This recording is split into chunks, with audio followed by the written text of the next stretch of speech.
بسم اللہ الرحمن الرحیم۔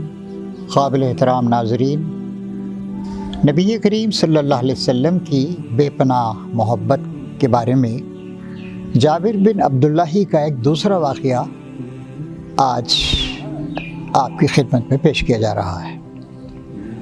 آپ یہ بات جان چکے ہیں کہ جابر بن عبداللہ حضرت عبداللہ کے صاحبزادے تھے جو جنگ احد میں شہید ہو گئے تھے۔ جنگ احد میں نبی کریم صلی اللہ علیہ وسلم نے 50 افراد کو جبل رمات، ایک چھوٹا سا ٹیلہ تھا، وہاں پہ متعین فرما دیا تھا کہ کوئی یہاں سے ہرگز ہٹے نہیں، بلکہ آپ کے الفاظ تھے کہ اگر تم دیکھو کہ ہم سب شہید ہو چکے ہیں اور پرندے ہماری بوٹیاں نوچ رہے ہیں تب بھی اس درے سے ہٹنا نہیں۔ لیکن جب فتح کے آثار نظر آئے تو لوگوں نے کہا کہ رسول اللہ نے تو اس طرح کی بات نہیں کہی تھی، انہوں نے تو یہ کہا تھا کہ زور دینے کے لیے کہا تھا۔ چنانچہ بہت سے لوگ وہاں پر ہٹ گئے، لیکن جابر کے والد عبداللہ جمع رہے اور وہ شہید ہو گئے۔ تو ایک بار نبی کریم صلی اللہ علیہ وسلم نے دیکھا کہ حضرت جابر وہ کچھ غمزدہ ہیں، تو آپ نے ان کو بلا کر کہا، دیکھو تمہارے والد کے معاملے میں ایک عجیب واقعہ پیش آیا۔ تمہارے والد جب اللہ کے حضور حاضر ہوئے تو اللہ تعالیٰ انسانوں سے پردے کے پیچھے سے بات کرتا ہے، لیکن اللہ تعالیٰ نے تمہارے والد عبداللہ سے روبرو بات کی، زندہ کیا، روبرو بات کی۔ پھر فرمایا، اے میرے بندے، تو میرے سامنے کوئی خواہش کرنا چاہتا ہے تو خواہش کر۔ تو حضرت عبداللہ نے کہا کہ اے اللہ تعالیٰ، تیری راہ میں جان دینے سے زیادہ بڑی سعادت اور مسرت کی کوئی بات نہیں ہے۔ میں یہ چاہتا ہوں کہ تو ایک بار اور مجھے زندہ کرے اور میں پھر جاؤں اور تیری راہ میں ظالموں سے لڑوں اور پھر شہید ہو کر تیرے پاس آؤں۔ اللہ تعالیٰ نے مختصر فرمایا، ہمارے پاس اس بات کا فیصلہ ہو چکا ہے کہ ایک شخص کو ایک ہی زندگی دی جائے گی۔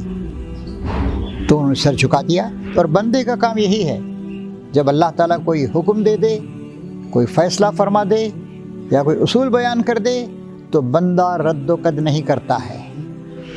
تب پھر انہوں نے کہا کہ یا اللہ تعالیٰ، میں نے جو خواہش ظاہر کی ہے اس کی اطلاع رسول اللہ کو دے دے۔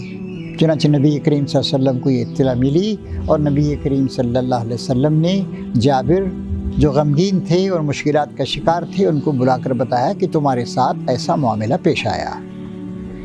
زندگی ایک جد و جہد ہے، جب سے انسان ہوش سنبھالتا ہے اس وقت سے لے کر آخری سانس تک مشکلات، پریشانیاں، تکلیفیں آتی رہتی ہیں۔